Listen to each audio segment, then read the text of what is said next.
Today's lesson is on matter. In chemistry, we study matter. We also study energy. This particular PowerPoint will lead you through the classification of matter and therefore the various items that we study in chemistry. So, matter is, as we've said before, anything that occupies space and has mass. Occupies space means, of course, that it has volume. Examples of matter could include, various things. And it could basically include any, put that back up again, any physical object, including you. Matter does not include energy, and energy is, of course, could be anything such as heat, light, X-ray, just to name a few examples. The relationship between these two is very important, and it's a topic that we attempt to look at in this course. We like to be able to know how much energy is required to do things. We also like to be able to predict how much energy we can get from an energy source, such as gasoline or diesel fuel, for instance. So scientists have this tendency, it's really a human tendency, to classify things that we look at. It provides order to the system that we're studying. Chemistry is a very complex field. Biology is a very complex field. Physics is a very complex field. We all classify the things that we study. Not only does it provide order to what we're studying, but it also produces a standard language that we all can communicate with and understand. So, since chemists study matter, we need a classification system for matter. And to begin that classification system, we can say that matter can be subdivided into two classifications based on how many phases exist in the sample. Now, the term phase is underlined because it needs a definition. A phase is a region with a set of unique properties and definite boundaries. In many cases, we can see the boundaries, and we can also observe differences in the properties, resulting in different appearances to the individual phases. As an example, if we have two flasks, one flask contains just water. The water inside is just one phase. In the second sample, we have a vinegar or water phase at the bottom and oil phase at the top. So the boundary would be here, and we can see definite differences in the oil phase and the vinegar phase. We could also say, though, that if we classify the water and glass, that we have a definite boundary along the glass as well. So technically, if we look at this as the sample of matter, not just what's inside the flask, but the whole thing, then we can say that this is two phases in itself, with one phase inside and one phase is the container.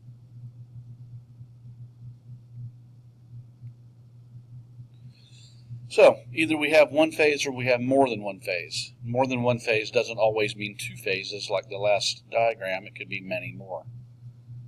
So the first question that you ask yourself if you're classifying matter is there more than one phase?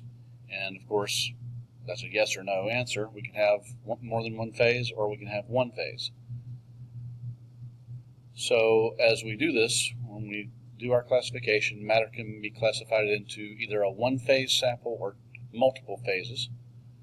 We call one-phase samples homogeneous, and we call two-phase or three-phase or multiple phases heterogeneous.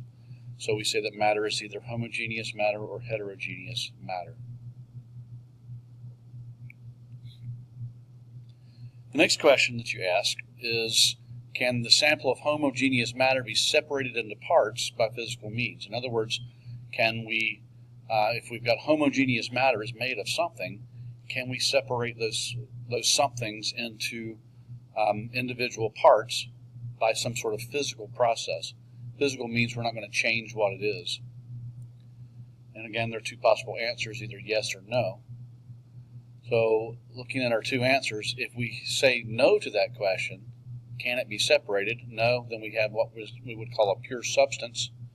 If we say yes, then we have a homogeneous mixture, both very important in chemistry. So let's start with homogeneous mixture. This is a mixture that exists only in one phase. You might ask, how can you have a mixture that exists in one phase? If it's actually a mixture, it should be more than one, right? Not necessarily.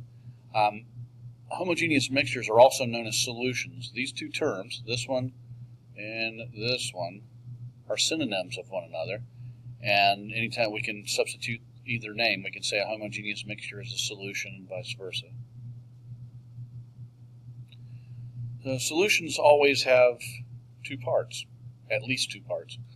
The solvent, which is the part of the mixture in the greatest amount, and the solute, which is the part of the solution in the lower amount. And you can have more than one solute in a particular solvent. So examples would be if we have 100 grams of water, we add 5 grams of salt, then we end up with water plus salt yields salt water. Salt water, as long as all the salt dissolved, is a solution. And it has those two separate parts, water and salt. The solutions can contain different amounts of solute per amount of solvent also. So they have some variable composition. We could have put 2 grams of salt in 100 grams of water. We could have put 10 grams of salt in 100 grams of water. It still would have been salt water, but the composition wasn't the same every time. Even as water evaporates from the sample through time, is going to change its composition in terms of relative amounts. In a solution, as with any kind of mixture, each part keeps its own properties. So, for instance, with the salt and water, salt has its own properties, water has its own properties, and they're kept separate in the mixture. That's true of all types of mixtures, not just homogeneous mixtures or solutions. So an easy way to think of this is not a homogeneous mixture, this is another type of mixture. But if we have some trail mix or something here, we've got almonds, we've got M&Ms, and we've got raisins, we've got peanuts also. Each of these keeps their own properties through time. Almonds don't become raisins, and raisins don't become M&Ms. They keep their properties.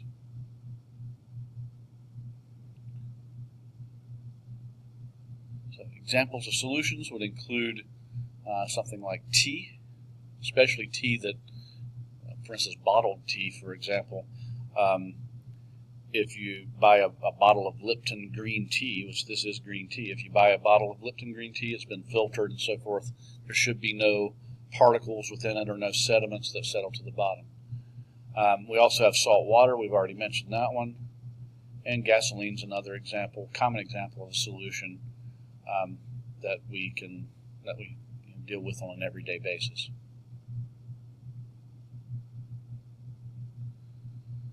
We can separate solutions usually by evaporation, and that's because their components maintain their own boiling points. So we said that the components keep their own properties.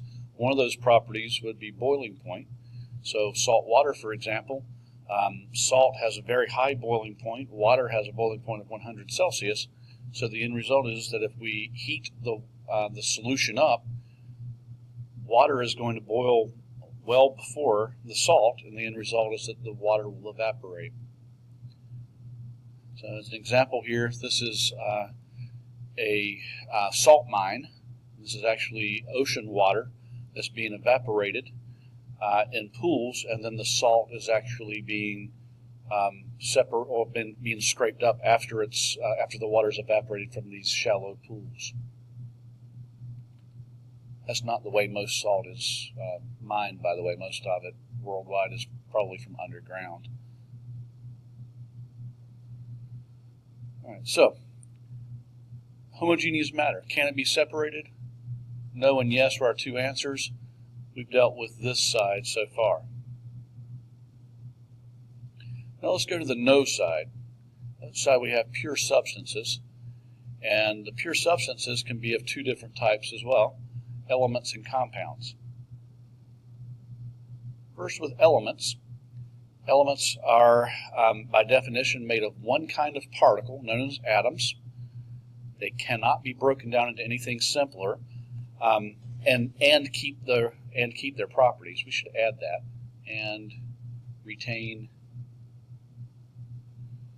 their properties.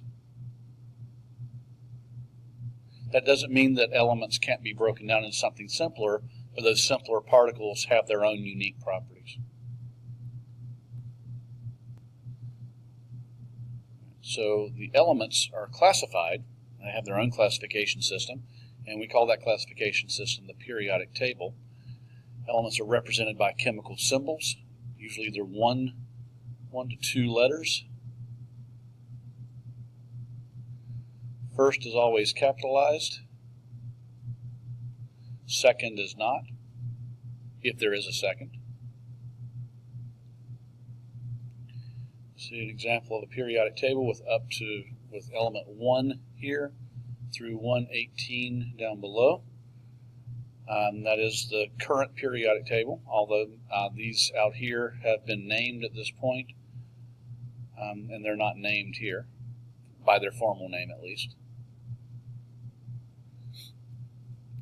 Elements can be within their classification, within the periodic table. We can subclassify elements into three other types. First of all, the metals. And if we go back for just a moment, you can see that if you look at the total periodic table, this is the majority of the periodic table. So most of the periodic table would be consumed by elements known as metals.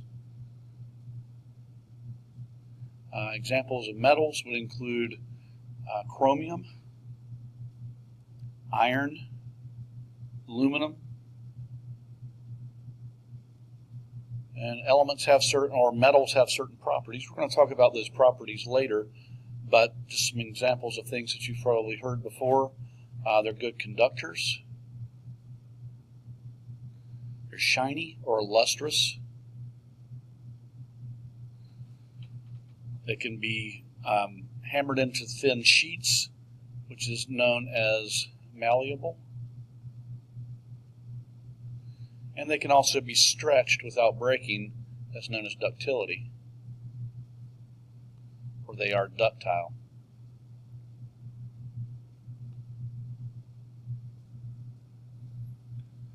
We also have, besides the metals, we have the nonmetals. Nonmetals are a relatively small group compared to the metals. You can see them here. Examples would include, this is iodine. It's solid down here on the bottom and vapor at the top. And then we have sulfur.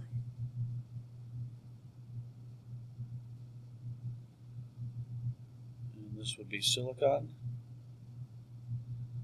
And over here we have some red phosphorus.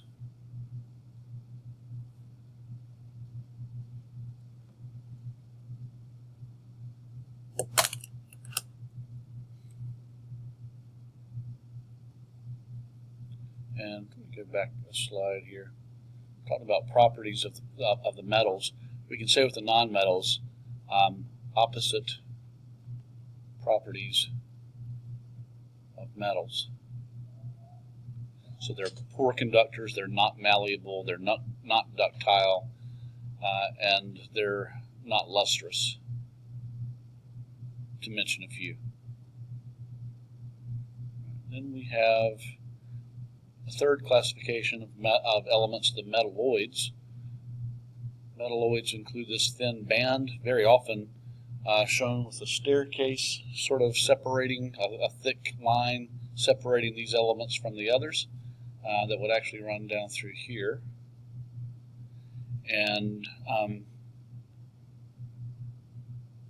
some examples would include boron, silicon, and arsenic. Which makes me recognize that back here I said silicon. So this